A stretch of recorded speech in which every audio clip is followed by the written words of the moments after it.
Hello students, welcome to my channel. आज के video में बहुत बहुत स्वागत है आप लोगों का। आज की इस वीडियो के अंदर हम डिस्कस करने वाले हैं हमारे 1D पोटेंशियल वेल के क्वेश्चंस, जिसके बारे में मैंने अपनी पिछली वीडियो के अंदर कहा था। और आज इस क्वेश्चन की सीरीज को हम टैकल करेंगे, जिसके अंदर मैं बहुत सारे अमेजिंग क्वेश्चन आपके सामने लाया हूँ। प्लीज पूरा वीडियो देखिएगा। वीडियो अच्छा लगे तो सब्सक्राइब, लाइक और शेयर करना ना भूलें। तो चलिए शुरू करते हैं हमारे क्वेश्चन को। हमारा पहला क्वेश्चन है, क्वेश्चन में यहाँ पर नीचे शो करवा दूंगा, उसको जरा देख लीजिएगा। हमारा क्वेश्चन है, a particle in a deep square well potential extending x equals to 0 to x equals to L, x equals to 0 to x equals to L। हमारे पास ये पोटेंशियल वेल दिया गया है, ठीक है, ये रहा। और हम जानते हैं इसके यहाँ पर इनफाइनाइट होता है, इनफाइनाइट पोटेंशियल वेल दिया गया हमारे पास में। और यहाँ पर हमारे पास एक वेव फंक्शन दिया गया है फाई एक्स, वो हमारे पास में आता है 1/√5 फाई 1 प्लस फाई 2, ठीक है। जहां पर हमारा phi 1, where phi 1 equals to ground state, जहां पर हमारा जो फाई 1 है वो ग्राउंड स्टेट को बताता है, और हमारा जो फाई 2 है वो फर्स्ट स्टेट को बताता है, ठीक है। Find the expectation value of x. अब हमें यहां पर एक्सपेक्टेशन वैल्यू निकालनी किसकी, एक्स। तो देखो, आप और मैं दोनों जानते हैं एक्सपेक्टेशन वैल्यू एक्स की यहां पर कुछ ये निकलेगी। जिन्होंने मेरा एक्सपेक्टेशन वैल्यू का वीडियो नहीं देखा है वो जाए और उसको पता चलेगा कि एक्सपेक्टेशन वैल्यू कैसे निकालते हैं। तो अगर देखो यहां पर मेरा ये कैट के ब्रा फॉर्म में और ये कैट फॉर्म में, और मेरे पास जो वेव फंक्शन है वो इनिशियल कैट फॉर्म के अंदर दिया गया। तो अगर मैं इसको ब्रा फॉर्म में चेंज करूंगा तो ये कुछ इस हिसाब से बनेगा, 1/√5 phi 1 plus phi 2 X 1/√5 phi 1, sorry यहाँ पर 2 आएगा, यहाँ पर भी 2 आएगा, 2 फाई 2। अब सबको पता है एक्सपेक्टेशन वैल्यू आपको मुझे दोनों को निकालनी आती है। हम 1/√5 को मल्टीप्लाई करते हैं, तुम्हारे पास आंसर आएगा 1/5। चलो इसको मल्टीप्लाई करेंगे, बीच में हमारे पास x है, तो हमारे पास x है तो आप भी जानते हो फाई 1 x फाई 1, इन दोनों को करेंगे तो 2 फाई 1 x फाई 2, इन दोनों को करेंगे फाई 1 फाई 2 x फाई 1, और इन दोनों को मल्टीप्लाई करेंगे तो फाई 2 x फाई 2। ये मैं पढ़ा चुका हूं पहले ही, तो इसके अंदर ज्यादा मैं डीप में नहीं जाऊंगा, ठीक है। अब यहाँ पर एक चीज जो समझने लायक है वो ये है कि हमारा ये जो फंक्शन है फाई 1 x फाई 2, ये बराबर होगा हमारे फाई 2 x फाई 1 के। सर कैसे बराबर हो जाएगा? आपने ऑर्थोगोनल की प्रॉपर्टी पढ़ाई थी, उसमें तो 0 हो रहा था। देखो वो ऑर्थोगोनल की प्रॉपर्टी और जो मैंने नॉर्मलाइजेशन की प्रॉपर्टी है उसमें ये होता है, ये होता है 1, ये हमने पढ़ा था, ये 1 होता है, ठीक है। तो इसको ये पूरा अलग है, लेकिन यहाँ बीच में x बैठा हुआ, और x एक्चुअल में हमारा एक ऑपरेटर होता है। ये आप और मैं दोनों जानते हैं कि x हमारा एक ऑपरेटर होता है, और हम ऑपरेटर को यहाँ से हटा नहीं सकते, ऑपरेटर यही रहेगा। अगर हमारे पास ऑपरेटर नहीं होता तो मैं सीधी कंडीशन लगाता, ये सॉल्व हो जाता, इसका आंसर फिर 1 आता, ये 5 हो जाता, 1 हो जाता, ठीक है। तो याद रखेगा, ये वो वाली बात नहीं है।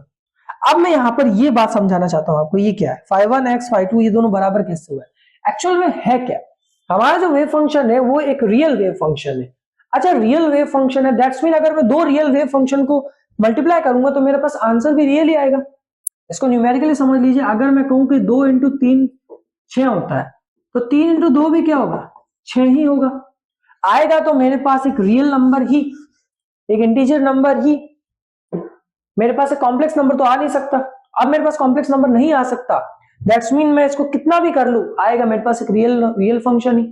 सर आप ये कैसे कह सकते हो? देखो वेव फंक्शन हमारे पास इमेजिनरी तब होता है जब हमारे पास वेव फंक्शन में कहीं पर आयोटा एसोसिएट होता है। यहां पर कहीं पर भी हमारे पास आयोटा एसोसिएट नहीं है।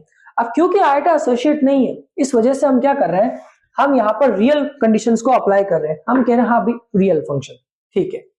तो इस वजह से दोनों का हमने क्या माना, यहां पर बराबर माना। बराबर माना तो मैं इसकी जगह क्या रख सकता हूं, ये रख सकता हूं। ठीक है, ये कंडीशंस होते हैं, यहाँ अजम्पशंस हमें लगाने पड़ेंगे, नहीं तो हमारा क्वेश्चन सॉल्व नहीं होगा, क्योंकि हम क्वांटम मैकेनिक्स पढ़ रहे हैं, कोई मजाक का सब्जेक्ट नहीं। ठीक है, तो अगर मैं इस स्टेप को आगे बढ़ाऊं तो 1/5, ये दोनों अगर बराबर है तो मेरे पास 4 5x 2 ये हो गया। चलो सर, अब इसका क्या बनेगा सर, इनका भी तो कुछ बनाओ। अब मैं यहां आपको एक छोटी सी बात बोलूंगा, यहां मैं लिखना भूल गया 4 होगा। मैं यहां पर आपको एक छोटी सी बात बताना चाहूंगा, जरा ढंग से देखिए। अगर ये ऑपरेटर को मैं थोड़ी देर के लिए मान लेता हूं नहीं है, तो क्या ये मेरी वैल्यू 1 1 नहीं हो गया, दोनों का सम 5 हो जाएगा। ठीक है, लेकिन मैं ये चीज नहीं करूंगा, ये तो सिर्फ मैं बताना चाह रहा हूं। अब मेरा जो फंक्शन है 5 1x 5 1 और मेरा फंक्शन है 5 2 x 5 2, ये दोनों भी आपस में क्या होंगे, बराबर होंगे, क्योंकि ये दोनों नॉर्मलाइजेशन को फॉलो कर रहे हैं।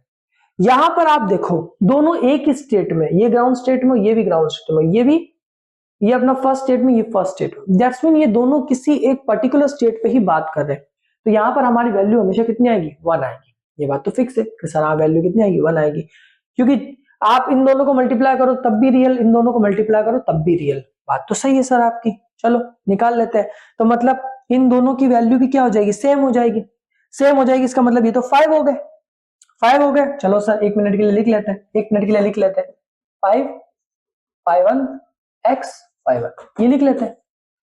2 मिनट के लिए लिख लो, लिख लेते हैं। ठीक है, ये दोनों भी आपस में क्या हो गए, बराबर हो गए, सेम इसी तरीके से।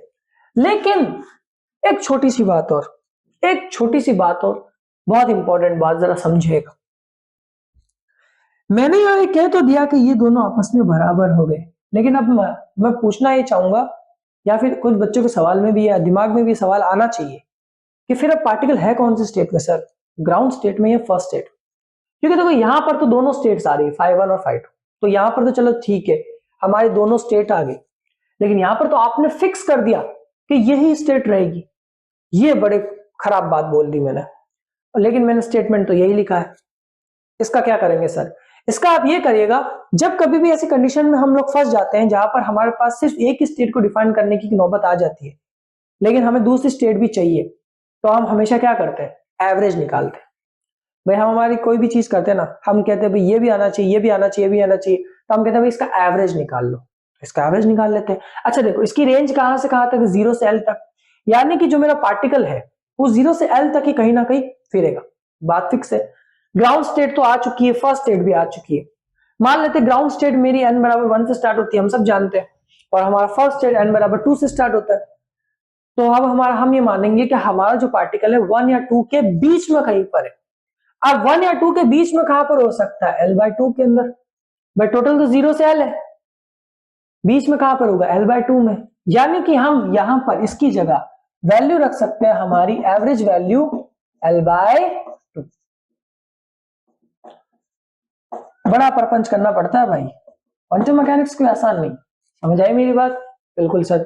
नहीं समझ आई हो कमेंट में बता सकते हैं मुझे, मैं आपको डिटेल में कमेंट के अंदर भी ये बता दूंगा। ठीक है, चलो अब यहां पर एक चीज और, ये तो निकल गया सर, ये भी तो निकालो, इसके बगैर तो काम ही नहीं होगा। बिल्कुल इसके बगैर काम नहीं होगा। तो अब ये कैसे निकलेगा, वो मजे की बात है। अगर आप लोगों को याद हो, अगर आप लोगों को याद हो तो हमारे 1 डायमेंशनल स्क्वायर वेल पोटेंशियल के अंदर, ठीक है, इनफाइनाइट पोटेंशियल के अंदर जो वेव फंक्शन लिया जाता है वो ये होता है 2/L sin n πx upon L। अब क्योंकि ये 5 1 तो ग्राउंड स्टेट को बताता है, चलो मैं 1 मिनट के लिए लिख देता हूं। अब ये मेरा जो 5 1 है ग्राउंड स्टेट को बता रहा है, ग्राउंड स्टेट n बराबर 1 से स्टार्ट होती है, तो मेरा वेव फंक्शन होगा 2/L sin πx upon L। और मेरी सेकेंड स्टेट, फर्स्ट स्टेट के लिए क्या होगा 2/L sin 2πx/L, यही होगा। हाँ सर यही होगा। इस अब मैं यहां पर इसकी एक वैल्यू निकाल सकता हूं, I1x I2, आराम से निकलेगी वैल्यू, कुछ नहीं करना, 0 से L लिमिट रखेंगे। ठीक है sir, 2/L √2/L sin πx/L, x तो आएगा क्योंकि ये आएगा। ठीक है sir, plus 2/L sin 2 pi x by L, आपस में मल्टीप्लाई करते हैं, 2 बाई एल से 2 बाई एल गया तो रूट टू से रूट टू गया तो 2 बाई एल बचा, हाँ सच 2 बाई एल बचा, 0 से एल आया, ठीक है सर, बचा कितना मेरे पास sine pi x by L, sine 2 pi x by L. अच्छा देखो, इसको अगर सॉल्व करो तो आपको याद होगा साइन ए प्लस साइन बी हमारा था 1/1/2 कॉस ए माइनस बी और कॉस ए प्लस बी, ठीक है, आपको याद होगा कॉस ए माइनस बी और कॉस ए प्लस बी, ये बात हम पहले पढ़ चुके हैं, होता है हमारा cos A minus B minus cos A plus B, ठीक है, यहां मैं छोटा सा लिख रहा हूं, 2 मिनट साफ कर देता हूं ताकि और आराम से हो जाएगा। चलो ठीक है, ये थोड़ा ढंग से लिख देता हूं माइनस में, ठीक है, मैं यहां से इसको हटा रहा हूं क्योंकि अब तो आंसर आ ही जाएगा, ठीक है। चलो 2 बाई एल, इसको अगर मैं सॉल्व करूं तो ये 1/2 मेरा आगे आएगा और ये मेरा बनेगा cos pi x by L minus cos 3 pi x by L 0 से एल dx। अब अगर मैं इसका इंटीग्रेशन करूं तो मेरे पास आंसर आता है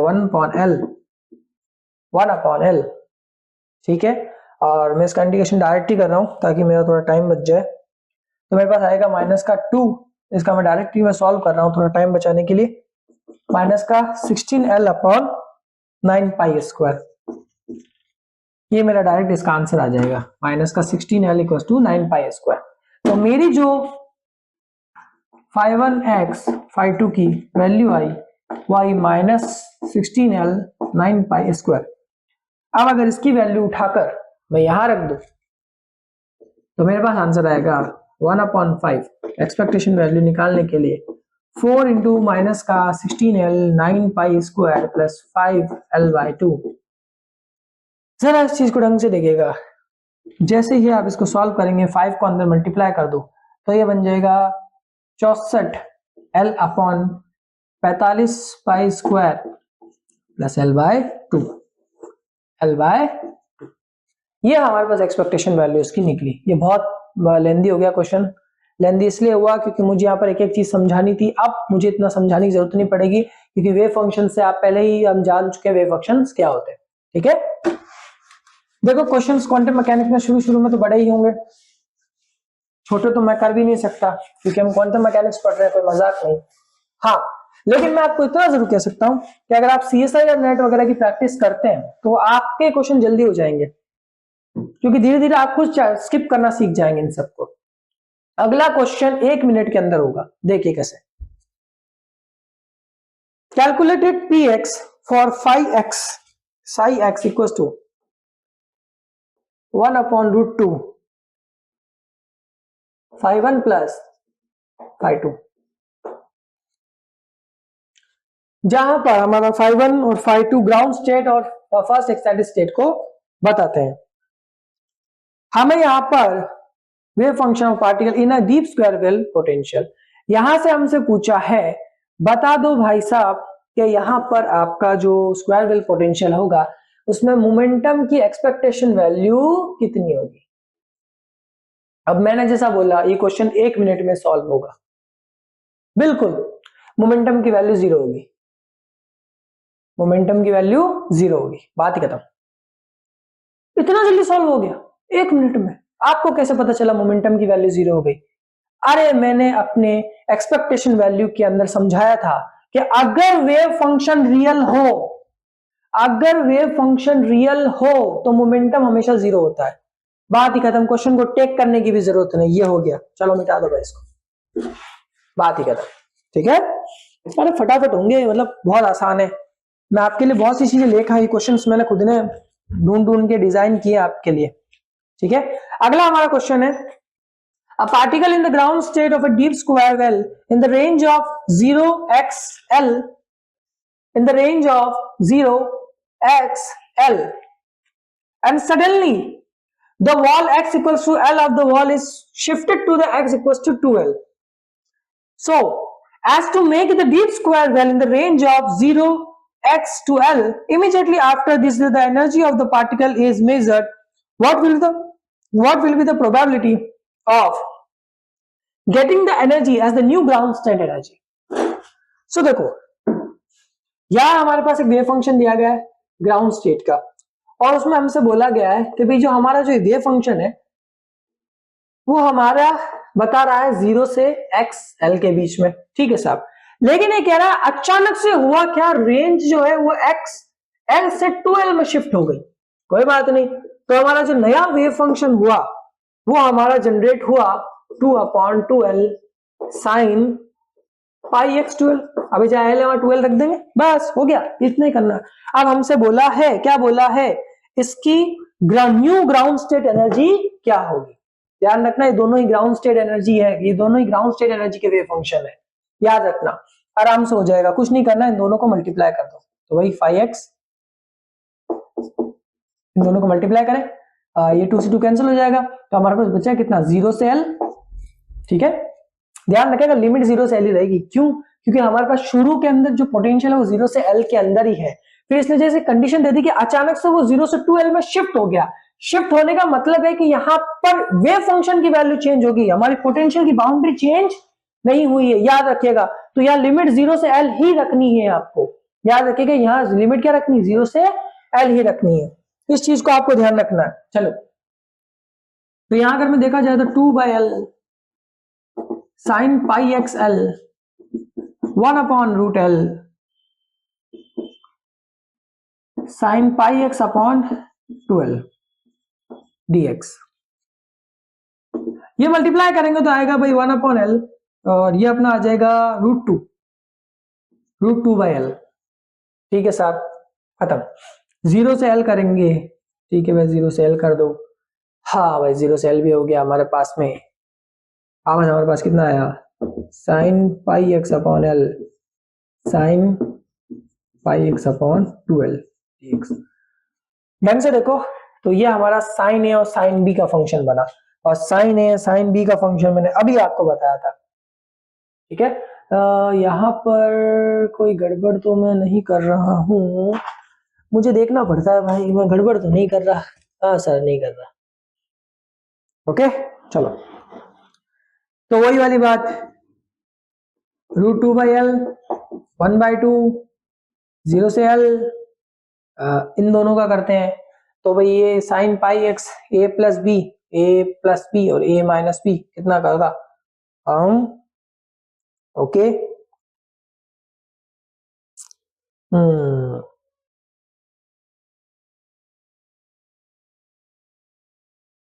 एक मैं सॉरी यहाँ एक थोड़ी सी मिस्टेक हो गई क्वेश्चन पढ़ने में। The x shifted as the make it deep square between range x immediately after the energy of particle is measured. What will be the probability getting the energy in the new ground state energy? Okay.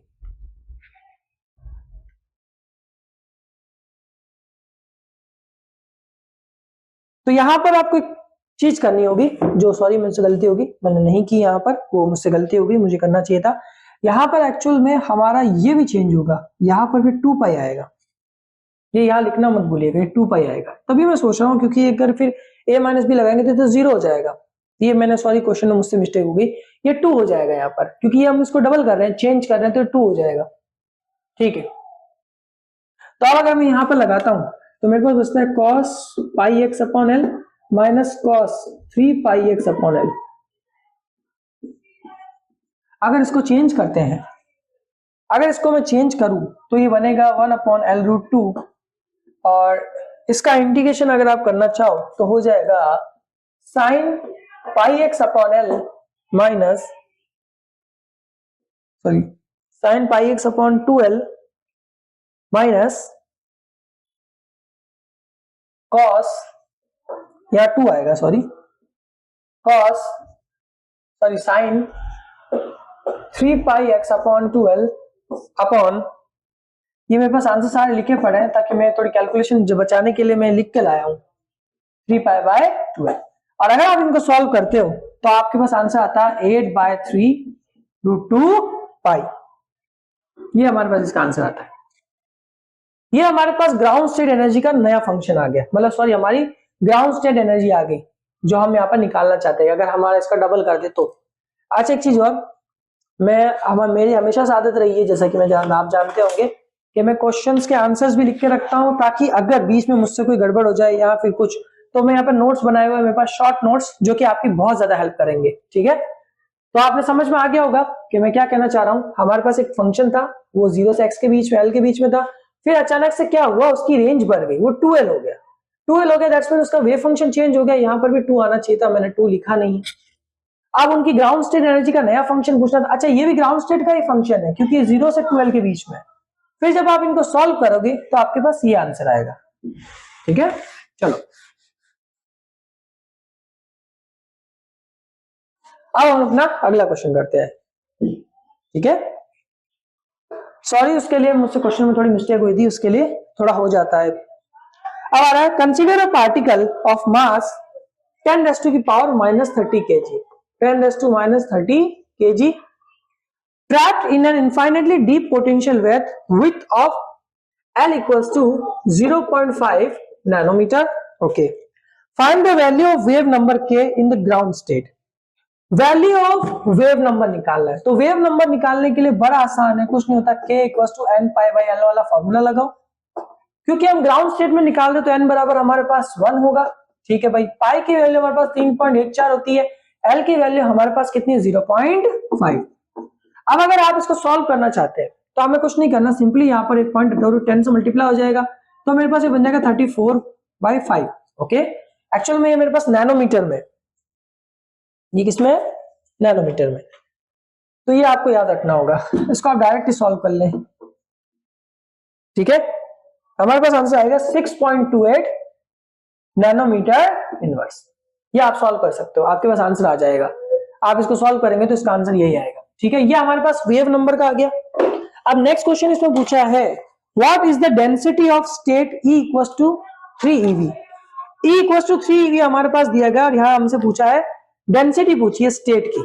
चलो, तो density of state निकालने के लिए हम क्या करेंगे, जरा वो देखिए, density of state, density of state निकालने के लिए क्या करते हैं, फॉर्मूला लगाएंगे हम। जैसा कि हम लोग जानते हैं, यहां पर हम आराम से फॉर्मूला लगा सकते हैं। ओके, फॉर्मूला आप लगाएंगे m upon 2h² pi square e की पावर -12।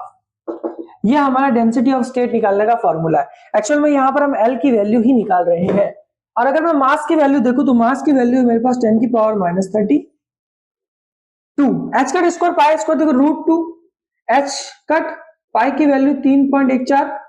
ओके, e की वैल्यू मेरे पास यहाँ पर क्वेश्चन में दे रखी है 3 eV, उसका रखा तो 3 की पावर -2। अगर आप इसको कंप्लीटली सॉल्व करते हो तो आपके पास आंसर आएगा 0.5 इलेक्ट्रॉन वोल्ट। ओके, एक बार आप खुद सॉल्व कर सकते हो इसको कैलकुलेटर में, मैं थोड़ा वीडियो का टाइम बचाने के लिए इसको थोड़ा जल्दी जल्दी इनके आंसर्स बता रहा हूं, क्योंकि छोटे क्वेश्चन से इनको ज्यादा टेक का लंबा खींचने से आपको और मुझे दोनों को फायदा नहीं है। जो लंबा मुझे खींचना था वो पहला क्वेश्चन था, उसको मैंने अच्छे से खींचा है ताकि वो हो जाए। अब एक क्वेश्चन, अब इस आगे क्वेश्चन बड़े छोटे छोटे हैं, वो लिखा हुआ अगला क्वेश्चन हमारे पास, question number 5। An electron is contained in a one-dimension box with a width of 2a. Calculate its minimum possible energy. तो एनर्जी का फॉर्मूला तो आप और मैं दोनों जानते हैं। एनर्जी का हमारा जो फॉर्मूला होता है n² h² 8 ml² होता है। हमारे पास विथ दे गई है 2 एंगस्ट्रॉम की, और n बराबर हमारे पास 1 है, क्योंकि ग्राउंड स्टेट एनर्जी है, आराम से निकलेगा। 1 इंटू h का स्क्वायर मेरे पास कितना होता है, 6.62 10 की पावर -34 इसका स्क्वायर अपॉन m की वैल्यू 8m। इलेक्ट्रॉन का जो हमारे पास मास होता है 9.1 10 की पावर -31, और जो हमारे पास L की वैल्यू हुआ 2 इंटू 10 की पावर -10 का square. Okay, so now the value of E, the value of E क्या होगा जब आप इसको कंप्लीटली सॉल्व करेंगे, काटेंगे पीटेंगे, तो हमारे पास आंसर आएगा 1.51 इंटू 10 की पावर -18 जूल। अब हमें इसका अगर आंसर इलेक्ट्रॉन वोल्ट के अंदर चाहिए तो मुझे मल्टीप्लाई करना होगा 1.6 10 की पावर -19 से। तो मेरे पास जो इलेक्ट्रॉन वोल्ट के अंदर आंसर आएगा वो आएगा 9.40 eV। ओके, बड़े आसान क्वेश्चन है, बड़े आसान क्वेश्चन है, इसमें ज्यादा कुछ नहीं है। विथ होता है हमारे पास, मैं बता चुका हूं मेरे पहले ही 1D पोटेंशियल वेल में कि एल विथ जो होता है हमारा वो एल होता है। अभी सारे क्वेश्चन आसान है, बहुत सारे, बहुत लेकर आया हूं मैं, बहुत सारे क्वेश्चन मेरे पास, अभी सारे आसान क्वेश्चन है। ठीक है, अगला हमारा क्वेश्चन है, ये हमारा जून 2011 के अंदर आया है CSIR नेट के अंदर। तो मेरे पास कुछ इस तरीके से एक पोटेंशियल वेल दे रखा है और उसमें कहा गया है कि वो पोटेंशियल वेल कुछ इस तरीके से है और यहाँ पर कंडीशन L/2 ये 0 से L है और ये जो पोटेंशियल है V/2 है और ये V0 है। चलो, लिखा हुआ a constant perturbation as shown in the figure below act on a particle of mass m confined in an infinite potential well 0 to L। तो हमसे कहा गया है कि भाई इसका क्या निकालो,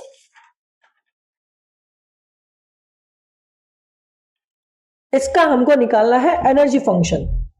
ठीक है, और आप और मैं दोनों जानते हैं इसका एनर्जी फंक्शन निकालने का सबसे आसान तरीका φ1 Vp और φp। ठीक है, चलो φ1 आराम से निकाल सकते हैं। कैसे निकालोगे जरा देखो, एक्चुअल में ढंग से देखो तो 0 से L/2 के अंदर हमारा पोटेंशियल कितना V0/2 है। हाँ सर, V0/2 है और हमारा वेव फंक्शन क्या होता है 2√2/L sin πx/L। हाँ सर, यही होता है। ठीक है, और अगर आप इसको ढंग से देखो फिर उसके बाद हमारा L/2 से L तक वेव फंक्शन कितना है, पोटेंशियल कितना V0 और उसके अंदर हमारा वेव फंक्शन कितना होगा √2/L sin πx/L dx। चलो, क्या आप सॉरी साइन स्क्वायर लिखेंगे, साइन स्क्वायर क्यों लिखा सर वो भी सुनो। आप और मैं दोनों जानते हैं हम हमारा जो वेव फंक्शन होगा वो ये होता है √2/L sin πx/L। अब ये हमारा ब्रा फॉर्म में, ये कैट फॉर्म में, दोनों को ही रखूंगा तो मेरा ये स्क्वायर हो जाएगा। एक्सपेक्टेशन वैल्यूज अगर आपने देखी नहीं है प्लीज जाकर देखिए, मैं आपसे रिक्वेस्ट करूंगा, क्योंकि एक्सपेक्टेशन वैल्यू में मैंने कंटिन्यूसली पूरा समझाया कि कैसे हो रहा है, इसलिए मैं स्टेप्स को काट रहा हूं ताकि मैं टाइम बचा सकूं, नहीं तो मैं भी करने बैठूंगा बहुत लंबे हो जाएंगे। तो प्लीज एक्सपेक्टेशन वैल्यूज को जरूर देखिए, उसमें आपको पता चलेगा। ठीक है, तो मैं निकालूंगा भाई मेरी एनर्जी की एक्सपेक्टेशन वैल्यू। अगर मैं इसको सॉल्व करूं, एक बार आप ये इंटीग्रेशन सॉल्व करना। ठीक है, मैं इसका डायरेक्ट आंसर लिख रहा हूं, अगर आप इसका इंटीग्रेशन सॉल्व करेंगे तो आपके पास आंसर आएगा 3V0/4। ये आपके पास यहां पर आंसर आएगा। एक बार इसको प्लीज सॉल्व कीजिए। ठीक है, तो ये थे हमारे क्वेश्चन आंसर्स जिसमें मैंने डिस्कस किए 1D पोटेंशियल वेल के। अब मैं यहाँ पर अपॉलॉजी करना चाहूंगा सब बच्चों से जो ये वीडियोस देख रहे हैं। हो सकता है कुछ बच्चे ये सोच रहे हो कि मैं डायरेक्ट आंसर लिखवा रहा हूं। देखिए, मैं आपसे एक चीज पहले भी कह चुका हूं, अभी भी कहूंगा, हमारे वीडियो का टाइम बचाना है, प्लस हम चाहते हैं कि आपको कम के अंदर ज्यादा चीजें करनी पड़े। सॉरी, हम चाहते हैं कि आपको कम चीजें करनी पड़े। मैंने आपको क्वेश्चन का फॉर्मेशन बना के दे दिया, अगर आप ये सॉल्व कर लेते हो तो आपका जो नॉलेज है वो बढ़ जाएगा, इससे आप ही को फायदा है। आप इसका सॉल्व कीजिए, आपका आंसर अगर मेरे आंसर जैसा है दैट्स मीन आपको एकदम सही है, और नहीं है तो फिर आप देखिए कहां से गलती की आपने। आप चेक कर सकते हैं इस क्वेश्चन को, इंटरनेट पे 2011 का क्वेश्चन है ये। ठीक है, और इस क्वेश्चन के अंदर कुछ खास नहीं था, इस क्वेश्चन के अंदर सिर्फ ये था कि आपको पोटेंशियल अलग अलग दिया हुआ है दो डिफरेंट रेंजेस के अंदर। बस मेरा मकसद था इस वीडियो के अंदर क्वेश्चंस को बताना कि 1D पोटेंशियल वेल के अराउंड कैसे कैसे क्वेश्चंस बन सकते हैं। अब मैं यहाँ पर एक बात कहूंगा सभी स्टूडेंट्स के लिए, जो मेरी हैबिट है कि मैं नोट्स बनाता हूँ, शॉर्ट ट्रिक्स बनाता हूँ या फिर छोटे छोटे शॉर्ट नोट्स बनाता हूँ ताकि वीडियो के अंदर बच्चों को और अच्छे से समझ में आए। अगर कोई बच्चा ये समझता है कि सर को कोई नॉलेज नहीं है या फिर सर को पढ़ाना नहीं आता तो उसके लिए हम्बली सॉरी। और अगर आपको मेरे कॉन्सेप्ट नहीं समझ में आ रहा है तो प्लीज मुझे कमेंट में जरूर बताया करें ताकि मुझे समझ में आए कि मैं क्या गलती कर रहा हूँ। तो आई होप सो आपको वीडियो अच्छी लगी होगी। मिलता है नेक्स्ट वीडियो में। सब्सक्राइब, लाइक और शेयर करना ना भूलें। और हाँ, अगर वीडियो अच्छी लगती है तो कमेंट जरूर करें। मिलता है हमारी नेक्स्ट वीडियो में।